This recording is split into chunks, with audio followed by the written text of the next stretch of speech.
नमस्कार. ठरलं तर मग मालिकेच्या आजच्या भागामध्ये तन्वी आता नागराज आणि महिपत सोबत मिळून सायली अर्जुनला कायमचं संपवायचा प्रयत्न करतीये. तर इकडे सायली मात्र अस्मिताचे डोळे उघडतीये.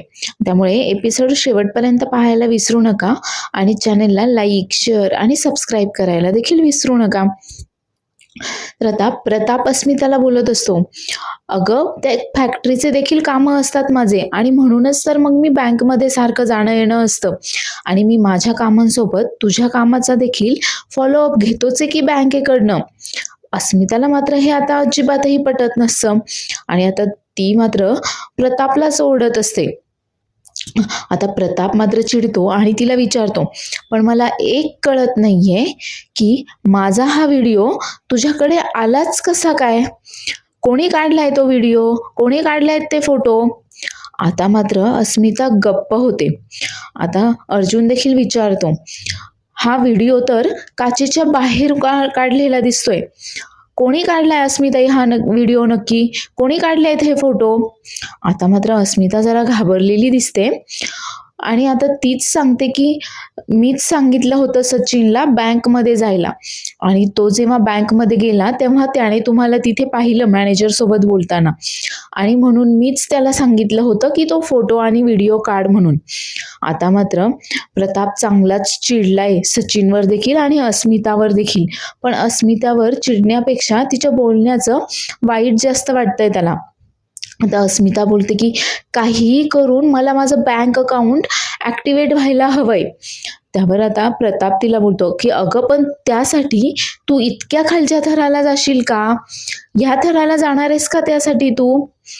आता मात्र अस्मिता अजूनच चिडते आणि उलट प्रतापलाच बोलते की डॅड, मला तर वाटतंय की हे बँक अकाउंट ना तुम्हीच फ्रीज केलंय आणि तुम्हालाच मी माझे पैसे वापरलेले नको आहेत म्हणून मुद्दाम तुम्ही ते बँक अकाउंट फ्रीज केलंय. आता मात्र प्रताप खूप जास्त चिडतो आणि त्याच्याही लक्षात आलंय की हे सगळं अस्मिता बोलत नाहीये, तर हे सगळं काही सचिनने अस्मिताला भरवलंय म्हणून. त्यावर प्रताप चिडतो आणि बोलतो की तुझं बँक अकाउंट ना का फ्रीज झालंय हे ऐकायचं आहे का तुला? ऐक मग. अगं तुझ्या बँक अकाउंटमधनं ना कधी 2 लाख, कधी 4 लाख, कधी 5 लाख असे अमाऊंट काढली गेली आणि हे सगळं काही बँकेला सस्पिशियस वाटलं आणि म्हणून त्यांनी स्वतःहून तुझं बँक अकाउंट फ्रीज केलंय. आता मात्र अस्मिताची बोलती बंद होते. त्यावर आता प्रताप चिडूनच तिला विचारतो की आता एक विचारू का, की हे इतके जास्त पैसे तू का काढलेस बरं? कुठे खर्च केले तू इतके सगळे पैसे? आता प्रताप आपल्याला असं काही विचारतोय म्हटल्यानंतर अस्मिताही थोडीशी शांत झालेली असते आणि थोडी घाबरलेली असते. पण ती सांगते की मी हे सगळे पैसे सचिनला दिलेत, त्याला त्याचं कर्ज फेडायचं होतं म्हणून मी त्याला हे सगळे काही पैसे दिलेत. त्यावर आता प्रताप विचारतो की हे पैसे त्याला देताना तुला काहीच वाटलं नाही का? किंवा तुला आम्हाला विचारावं देखील किंवा सांगावं देखील वाटलं नाही का? आता हे ऐकल्यावर मात्र सगळेच जण शॉक झालेले असतात आणि सगळ्यांच्याच लक्षात आलेलं असतं की सचिन आता हिच्याकडनं गोड बोलून किती पैसे उकळतोय म्हणून. त्यावर अस्मिता मात्र आता अजूनच चिडते आणि बोलते की म्हणजे मी माझे पैसे देखील वापरू शकत नाहीये का? तुम्हाला असंच वाटतंय ना की मी माझे पैसे देखील वापरू नयेत म्हणून? आणि काय झालं मी सचिनला थोडेसे पैसे दिले तर? कर्ज फेडायलाच तर दिलेत मी. तसंही लग्न झाल्यापासून थोडीफार शॉपिंग केली असेल मी त्या अकाउंटमधनं, पण लग्न झाल्यानंतर माझे सगळे खर्च तर सचिनच करत होता आणि आता त्याच्यावर वेळ आली आहे मग मी माझ्या अकाउंटमधले पैसे जर त्याला देत असेल तर काय झालं बरं? मी आता तुम्हाला हे देखील सांगायचं आहे का की मी ते पैसे कुठे वापरलेत, काय केलेत म्हणून? तेवढ्यातच कल्पना पुढे येते आणि बोलते की हो, तुला सांगावंच लागेल कारण हे पैसे तू कमावलेले नाहीयेस. आणि आता कल्पनाने असं बोलल्यानंतर अस्मिता कबुली देते की हे पैसे तिने सचिनला दिलेत. तर आता सचिन मात्र विचार करत असतो की मला वाटलं होतं की ही आता हिच्या घरच्यांसोबत भांडण करेल वगैरे, पण ही गोष्ट तर माझ्याच अंगाशी आली आहे. ते फोटो व्हिडिओचा मला वाटलं होतं काहीतरी वापर होईल, पण आता हे सगळं काही माझ्याच अंगावर शेकणार आहे. त्यामुळे काहीही करून आता या सगळ्यांना गोड बोलून गुंडाळायलाच हवं. आता एवढं सगळं होऊन देखील हा सचिन अजूनही असाच विचार करतोय मंडळी. तर आता सायली अस्मिताला बोलते, अस्मिता ताई, अहो तुम्ही काय करताय? तुम्ही बाबांवर अशी पाळत ठेवायला नको होतं. अहो अजूनही वेळ गेलेली नाहीये. आता तरी तुमचे डोळे उघडा. तर अर्जुन देखील खूप जास्त चिडलाय आणि अर्जुन देखील आता सचिनला टार्गेट करतो आणि बोलतो की कोणासाठी खर्च करतेस तू पैसे? या या सचिनसाठी? अगं त्याची लायकी तरी आहे का? अरे तू तुझ्या बाळाला एक नवीन कपडे देखील घेऊ शकतोस की नाही? एवढी देखील लायकी नाहीये तुझी. आणि हा सरळ खोटं बोलतोय आणि तुला भडकावतोय आणि तू देखील याचं ऐकून मग डॅडवर पाळत ठेवतीयस. आता सचिन मात्र लगेच बोलतो, अर्जुन असे भलते सलते आरोप माझ्यावर करू नकोस. अरे मला माझ्या बाळाच्या फ्युचरची काळजी आहे, म्हणूनच तर मला हे कर्ज लवकरात लवकर फेडायचंय. त्यावर अर्जुन आता खूप जास्त चिडतो सचिनवर आणि बोलतो की काय फ्युचरची काळजी आहे?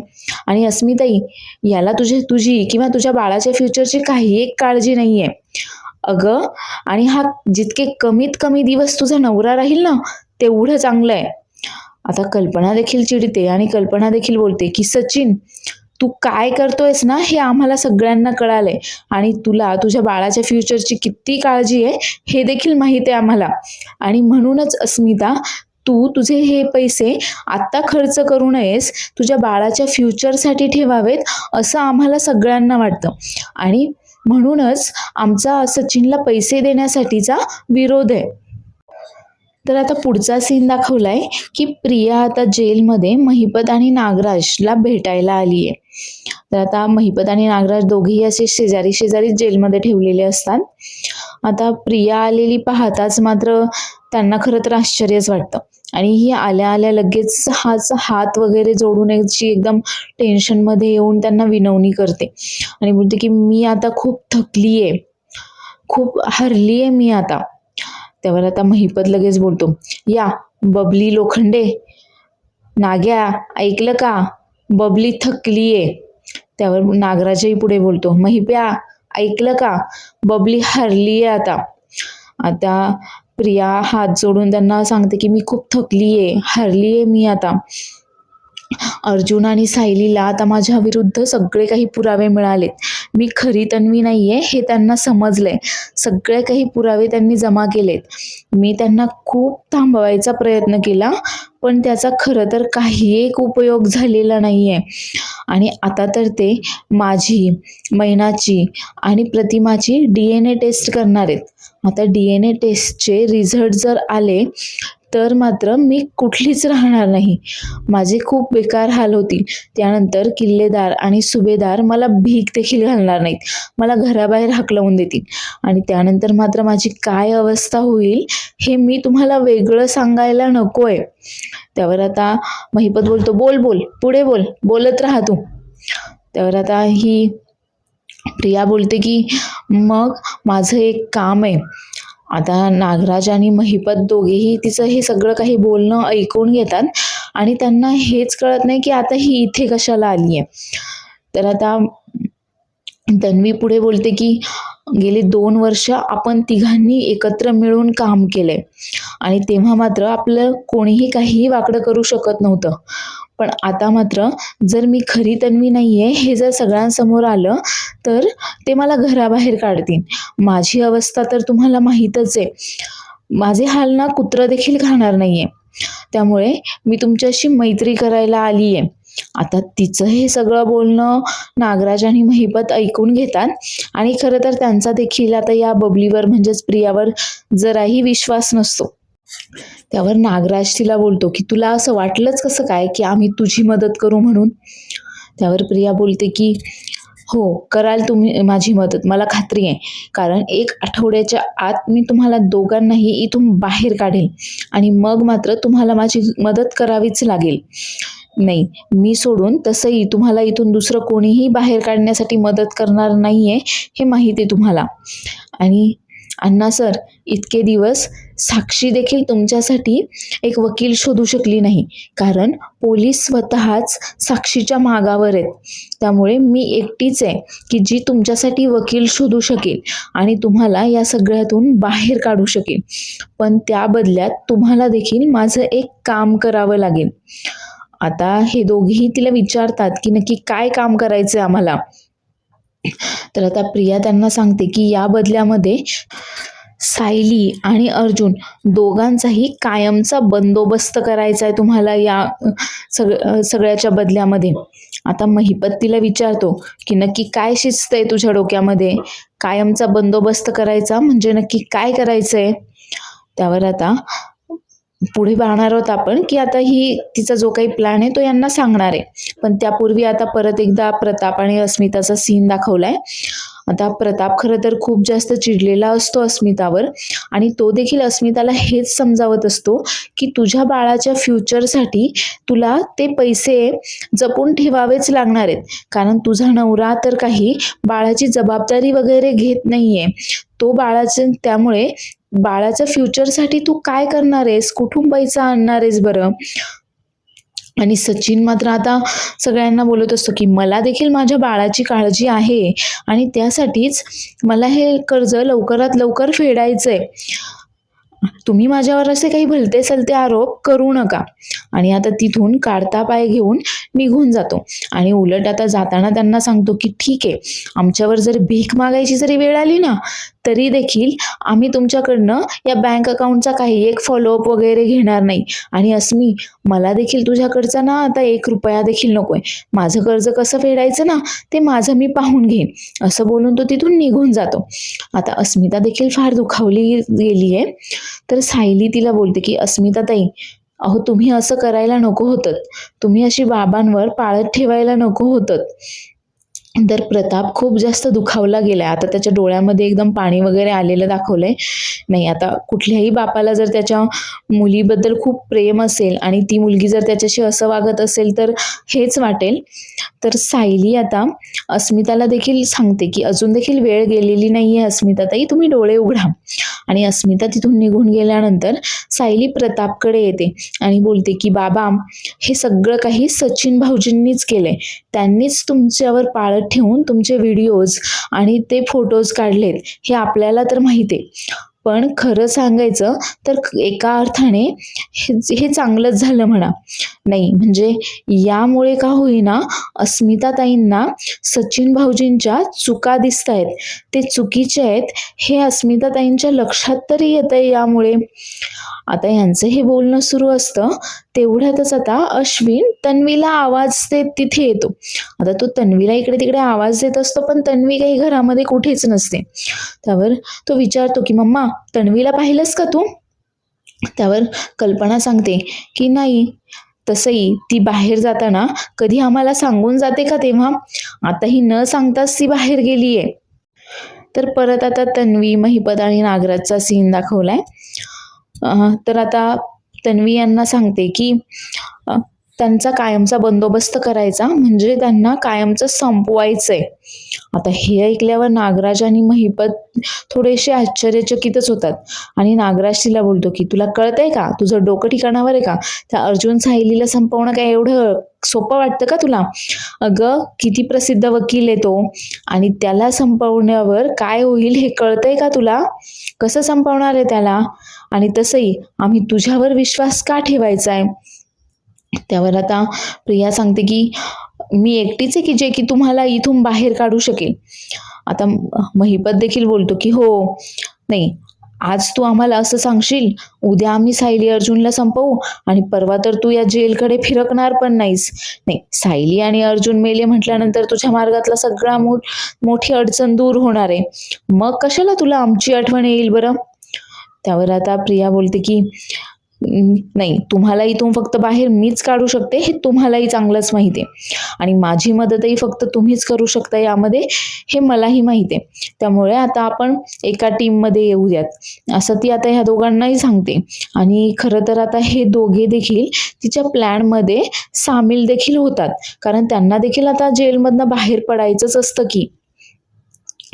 तर इकडे प्रताप आता अश्विनला विचारतो, अरे म्हणजे ती तुला देखील सांगून गेली नाहीये का ती कुठे चालली आहे? आम्हाला तर ती सांगत नाहीच म्हणायला. त्यावर अश्विन बोलतो की नाही ना, ती जेव्हा गेली ना तेव्हा मी झोपलो होतो.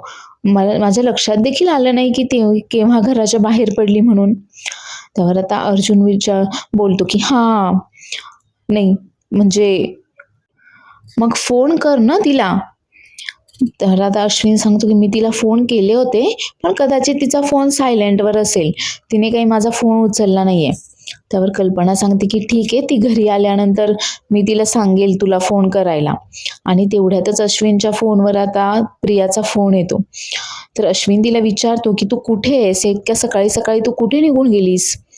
त्यावर आता प्रिया त्याला सांगते की माझी ती मैत्रीण नाही का सारिका, तिची तब्येत अरे परत बिघडली आणि तिच्या घरी तिची काळजी घेणारं कोणी नाही ना, म्हणून मग मी घाईघाई सकाळी इकडे निघून आले आणि मी आले ना तेव्हा खरं तर सगळेजण झोपले होते, म्हणून मग उगाच कोणाला डिस्टर्ब करायला नको म्हणून मग मी माझी इकडे निघून आले. बरं एक काम कर ना, अरे मला तिच्या सोबतच थोडा वेळ थांबावं लागेल, मला दुपार होईल घरी यायला, आईला एवढं सांगतोस का बरं? त्यावर आता अश्विन बोलतो की नक्की काय होतंय बरं तिला? तर प्रिया सांगते की तिला ना उलट्या वगैरे होत आहे, चक्कर येतेय. त्यावर अश्विन सांगतो की ठीक आहे तू तिच्यासोबत थांब, मी तुला मेडिसिन्स लिहून देतो, ते मेडिसिन दे तिला. आता प्रिया लगेच बोलते की नाही अरे आत्ताच तर आम्ही फॅमिली डॉक्टरकडे जाऊन आलो, त्यांनी दिले हा मेडिसिन, तू एवढा निरोप दे आईला, आणि फोन ठेवून देते. आता अश्विन सांगतो की ती तिच्या मैत्रिणीकडे गेली आहे, तिची तब्येत ठीक नाहीये म्हणून. त्यावर अर्जुन बोलतो की हा त्याच मैत्रिणीकडे ना, जिच्यासोबत ती मागे पार्टीला गेली होती, किंवा मग आता ती मैत्रीण आजारी पडली आहे, इमॅजिनरी फ्रेंड तिची. आता अश्विन चिडतो आणि बोलतो की दादा, तन्वी किती दिवसांपासून सुधारली आहे, चांगलं वागतीये, हे सगळ्यांना दिसतंय, त्यामुळे ना तुलाही दिसू देते. आणि डब्बा घेऊन तिथून निघून जातो. आता तेवढ्यात प्रताप आणि कल्पना बोलत असतात की हा ना एकदम तिच्या प्रेमामध्ये वेडा झालेला आहे, ती सतत याला फसवत राहते तरी याच्या लक्षात येत नाही. तर आता सायली आणि अर्जुन तिथून जायला निघतात. तर अर्जुन आता सायलीला उचलून घेणार, तो सायली बोलते की अहो काय करताय, मी चालू शकते माझ्या पायांवर आणि डॉक्टरकडे जायची देखील काही गरज नाहीये, अश्विन भाऊजींनी मलम दिलाय, औषधं दिली आहेत मला. आता अर्जुन सायलीला आधार देत तिला घेऊन चाललेला असतो. तेवढ्यातच त्यांना चिडवत आता कल्पना बोलते की अर्जुन आता प्रॅक्टिस करून घे हं. नाही म्हणजे सायली जेव्हा कधी प्रेग्नेंट राहील तेव्हा तुलाच तर तिची काळजी घ्यायची आहे, त्यामुळे आत्तापासूनच प्रॅक्टिस करून घे. त्यावर प्रताप देखील बोलतो की हो ना, आणि सायली प्रेग्नेंट असल्यावर नाही तू तिला असंच उचलून घेऊन जाशील नाही का? आता खरं तर हे सगळं ऐकल्यावर आता सायली थोडीशी लाजते, पण अर्जुनचा चेहरा मात्र अचानक असा गंभीर गोंधळल्यासारखा होऊन जातो. तर प्रताप आणि कल्पना त्यांना सांगत असतात की आता तुम्ही देखील मनावर घ्या, अस्मिताच्या बाळासोबत तुमचं देखील बाळ मोठं होईल. तर तन्वी इकडे वकिलांना भेटायला आली आहे आणि त्या वकिलांना आता ती फाईल वगैरे दाखवते आणि त्यांना सांगते की महिपत शिखरे आणि नागराज किल्लेदार या दोघांनाही तुम्हाला जामिनावर जेलमधून बाहेर काढायचंय. नाही, तुम्हाला त्यासाठी भरपूर पैसे मिळतील. आणि ती अजून त्याला पैसे देते आणि बोलते की आणि तोंड बंद ठेवायचे हे वेगळे पैसे. त्यावर तो वकील बोलतो की तोंड बंद ठेवायचे म्हणजे नक्की कसले पैसे देताय तुम्ही मला? त्यावर आता तन्वी त्याला सांगते की नाही म्हणजे तुम्हाला हे तर माहीत असेलच की रविराज किल्लेदार आणि अर्जुन सुभेदार दोघांनीही किती कष्टाने या केसमध्ये काम केलंय आणि महिपतला आणि नागराजला जेलमध्ये पाठवलंय. नाही, तुमचं सर्कल खूप लहान आहे, त्यामुळे त्यांना हे कळता कामा नये की तुम्हाला नक्की ही केस कोणी दिली आहे म्हणून, आणि तुम्ही कोणाच्या सांगण्यावरून महिपत आणि नागराजला जेलमधून बाहेर काढताय. त्यावर आता हा वकील सांगतो की तुम्ही त्याची काही एक काळजी करू नका. आमचं सर्कल जरी छोटं असलं तरी आम्ही एकमेकांच्या केसेस एकमेकांसोबत कधीही डिस्कस करत नाही. आता हे ऐकून तर प्रिया खुशच झाली आहे म्हणा, की आता हा वकील तर काही याबद्दल दुसरं कोणाला काही सांगणार नाहीये. त्यावर आता ही प्रिया बोलते की तुम्ही वकील जरी महिपत आणि नागराजचे असले ना, तरी तुम्हाला काम मात्र मी जे सांगेल ते आणि तसंच करायचंय. त्यावर हा वकील विचारतो की म्हणजे नक्की काय करायचंय? तर प्रिया आता तिचा जो काही प्लॅन आहे तो या वकिलाला इकडे सांगते. तर आता अस्मिता देखील खूप दुखावली गेलेली असते. आता ती तिच्या खोलीमध्ये येते आणि सचिनवरच चिडते आणि त्याला बोलते की तूच मला भरवलंस की बाबांनीच माझं बँक अकाउंट फ्रीज केलंय म्हणून. खरं तर ते फोटोज आणि व्हिडिओज मी बाबांना दाखवायलाच नको होते. अरे बाबा देखील किती वाईट वाईट वाटलं त्यांना, ते देखील किती दुखावले गेलेत. अरे तुझ्यामुळे ना माझ्या घरातली माणसं माझ्याच विरोधामध्ये जात आहेत, मला त्यांच्याशीच भांडण करावं लागतंय वगैरे वगैरे. आता ती असं बरंच काही सचिनला ऐकवत असते. तर सचिन मात्र अजूनच उलट तिच्यावरच चिडतो आणि तिला बोलतो की अगं माझं खरंच असं काही एक इंटेन्शन नव्हतं आणि मी जेव्हा बँकेत गेलो ना तेव्हा मी त्यांना पाहिलं आणि म्हणूनच तुला दाखवण्यासाठी मी ते फोटोज आणि व्हिडिओज काढले आणि तू काय माझं नाव सांगून दिलं सगळ्यांना का मी ते फोटोज व्हिडिओज काढले ते म्हणून. आणि वर असंही सांगितलंस की मी तुझ्याकडनं पैसे घेतोय म्हणून. त्यावर अस्मिता बोलते की मी असं बोललेच नाहीये की तू माझ्याकडनं पैसे घेतोय, मी असं म्हणाले की मी ते पैसे तुला दिलेत म्हणून. आणि बाबा बोलले ना की ते त्यांच्या फॅक्टरीच्या कामासाठी बँककडे गेले होते आणि ते फॉलोअप घेतात ते म्हणून. मग मी त्यांच्यावर विश्वास ठेवायला हवा होता. तूच मला त्यांच्या विरुद्ध भडकवलंस की त्यांनीच माझं अकाउंट फ्रीज केलंय म्हणून. आता मात्र सचिन देखील चिडतो आणि त्याचा देखील आवाज वाढतो आणि उलट तो आता अस्मितालाच ब्लेम करत असतो. आणि काय ग, थोडेसे पैसे काय दिलेस तू मला, ऐकवून दाखवतेस का? नाही, इतके दिवस तर तू माझेच पैसे वापरत होतीस ना, तेव्हा मी काही म्हणालो का तुला? अगं जरा लोकांच्या बायका पहा, त्या त्यांच्यासाठी काय काय करतात ते. आणि तू न कधीतरी जरा चांगली बायको बनायचा प्रयत्न कर आणि माझ्या लोनचं काय करायचंय ना ते मी माझा पाहून घेईल. आता अस्मितावर इतकं जास्त ओरडत सचिन तिथून निघून जातो. पण अस्मिता मात्र विचार करत असते की माझं नक्की काय चुकलं की सचिन मला देखील इतका बोलतोय की मला चांगली बायको बनता येत नाहीये. तर इकडे अर्जुन मात्र खूप शांत कसल्याच्या गोष्टीचा विचार करत असतो खिडकीतनं बाहेर पाहत. आता सायली त्याच्याकडे येते आणि विचारते, काय हो, काय झालं, तुम्ही इतका कसल्या गोष्टीचा विचार करताय? त्यावर अर्जुन आता सायलीला सांगतो की म्हणजे मम्मा डॅड नेहमीच आपल्याला बाळाविषयी चिडवत असतात ना. नाही, त्यांना असंच वाटतंय की आपण आता प्लॅनिंग करायला हवंय. त्यावर आता सायली खरं तर लाजते. त्यावर अर्जुन तिला विचारतो की तुला देखील असंच वाटतंय का? आता सायलीला थोडं समजतं की अर्जुनला काहीतरी खटकलंय. त्यावर सायली बोलते की का, तुम्हाला नाही वाटत का असं? नाही, जेव्हा कधी आई बाबा आपल्याला या विषयावरून चिडवायचे तेव्हा तुम्ही तर खूप आनंदात असायचे, मग अचानक असं काय झालं? त्यावर अर्जुन आता सायलीला सांगतो की मला ना भीती वाटते. नाही म्हणजे मी अजून बाबा होण्यासाठी प्रिपेअर आहे की नाही मलाच कळत नाहीये. म्हणजे पहा ना, मॉम डॅड आणि पूर्णाजीने किती छान संस्कार केलेत बरं आमच्यावर. बरं त्यांच्यासारखे छान संस्कार मला माझ्या बाळावर करता येतील की नाही याची मलाच खात्री नाहीये बघ. आणि जेव्हा अस्मिताईचं बाळ मी माझ्या हातामध्ये घेतलं ना तेव्हा मला समजलं बाळ जन्माला घालणं खूप मोठी जबाबदारी आहे. त्याच्यावर चांगले संस्कार करणं, त्याला चांगला माणूस म्हणून घडवणं ही खूप मोठी जबाबदारी आहे म्हणून. त्यावर आता सायली बोलते की हो, नाही मला देखील आपलं बाळ तुमच्या तिघा भावंडांसारखं व्हायला हवंय. म्हणजे बघा ना, अश्विन भाऊजींनी प्रियाशी लग्न केलं हे घरातील कोणालाच पटलं नाही, पण मात्र घरातील कोणीही अश्विन भाऊजींची साथ सोडली नाही. आता तुमच्यामध्ये आणि अश्विन भाऊजींमध्ये एवढे वाद असताना देखील माझ्या पायाला लागलं तर ते लगेच मलम लावून द्यायला, मला औषधं द्यायला पुढे आले. आपल्या बाळामध्ये देखील ही अशीच माणुसकी हवी आहे आणि आपण त्यांच्यावर देखील पूर्णाजीसारखे, आईबाबांसारखेच संस्कार करायचेत. तुम्ही, मला काहीही घाई नाहीये. तुम्ही जेव्हा तयार असाल ना, तेव्हा मला सांगा. आता पुढे सायली अर्जुनला सांगते की ते काही नाही, पण आता मात्र तुम्ही आवरून निघा आणि प्रिया कुठे गेली आहे ना ते पहा. तिचा पाठलाग करणं गरजेचं आहे. नेहमी ती आपला पाठलाग करत असते, पण आता मात्र तुम्हाला तिचा पाठलाग करणं गरजेचं आहे. नाही, आपल्याला असं गाफील राहून चालणार नाहीये.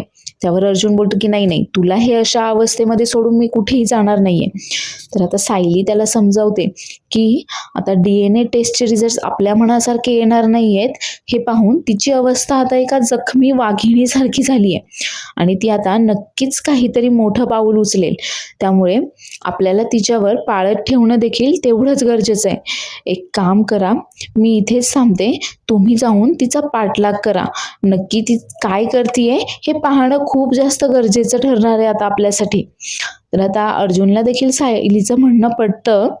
तर पुढच्या सीनमध्ये दाखवलं की सायली किचनमध्ये काम करतीये आणि तेवढ्यातच आता अस्मिता खूप अशी दुखावलेल्या अवस्थेमध्ये तिथे हॉलमध्ये येऊन बसते.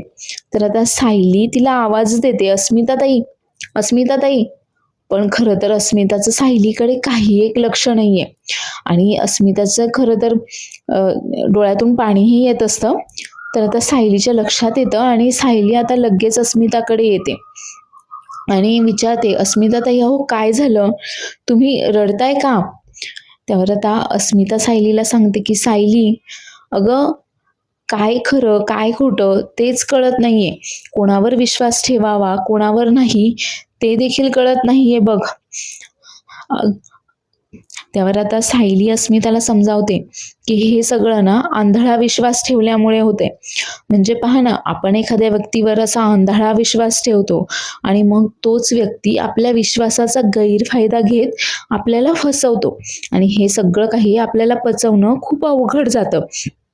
त्यामुळे कोण खरं कोण खोटं हे वेळीच आपल्या लक्षात आलेलं बरं.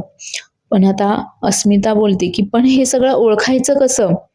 त्यावर सायली तिला सांगते की अजून देखील वेळ गेलेली नाहीये. तुम्ही फक्त आणि फक्त तुमच्या बाळाच्या फ्युचरचा विचार करायला हवाय आता. तुम्ही, नाही, मला खात्री आहे की तुम्ही नक्कीच विचार कराल म्हणून. आणि आता अस्मिता देखील, तिला देखील सायलीचं म्हणणं पटतंय आणि ती देखील आता तिच्या विचारावर ठाम झालेली दिसते आपल्याला. तर पुढील भागामध्ये आपण पाहणार आहोत की आता नागराज आणि महिपत या दोघांनी मिळून प्रियाच्या सांगण्यावरून आता सायली अर्जुनचा ॲक्सिडेंट करवण्यासाठी, सेम जसं त्यांनी 22 वर्षांपूर्वी प्रतिमा रविराजच्या ॲक्सिडेंटसाठी ट्रक वगैरे वापरला होता त्या पद्धतीने आता त्यांनी ट्रक वगैरे वापरून आता ते सायली आणि अर्जुनचा अपघात घडवून आणणार आहेत. तर सायली आणि अर्जुनला मात्र याची काही एक कल्पना नाहीये आणि ते त्यांच्या गाडीतनं जात असताना एक ट्रक मात्र त्यांचा पाठलाग करत असतो. तर त्यानंतर थोड्या वेळाने आता न्यूजला येतं की आता प्रख्यात वकील अर्जुन सुभेदार आणि त्यांची बायको यांच्या गाडीचा खूप भीषण अपघात झालाय आणि या दोघेही त्यामध्ये मरण पावलेत म्हणून. आता तन्वी ही बातमी घरातील सगळ्यांना दाखवते आणि सगळेच जण खूप जास्त हादरून जातात ही बातमी ऐकल्यावर. तन्वी मात्र जाम खुश असते. तर आता सायली अर्जुन वाचतील का या सगळ्यातून हे पाहण्यासाठी उद्याचा एपिसोड पाहायला विसरू नका आणि आजचा एपिसोड आवडला असल्यास चॅनेलला लाईक, शेअर आणि सबस्क्राईब करायला देखील विसरू नका. धन्यवाद.